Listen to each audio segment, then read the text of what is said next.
How to set up a meeting on Zoom.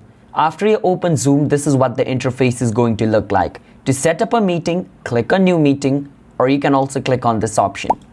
From here, you can use your previous meeting ID, but if you want to open up a new one, you can click on New Meeting, and then a meeting will start up just like this. Wait for some time and choose whichever audio option you like. Since I don't have a webcam, it's not going to show anything, but if you have, it's going to show up over here. So I'll just click on Join with Computer Audio, and my mic will be connected. But since I don't have webcam, it's not going to be. From here, you can turn off your audio and turn it on, and similar with here for video.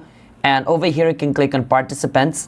And from here, you can see all the people that have joined your meeting. You can click on Invite, and you can click on Email and email them invitation, or you can just click on Copy Link and basically paste the link or give the link to anyone who wants to join your meeting. From here, you can see all the people who's in meeting. You can even mute them by clicking on them just like this. And you can click on Host tool. If you're the host of the meeting, you're gonna get extra features over here.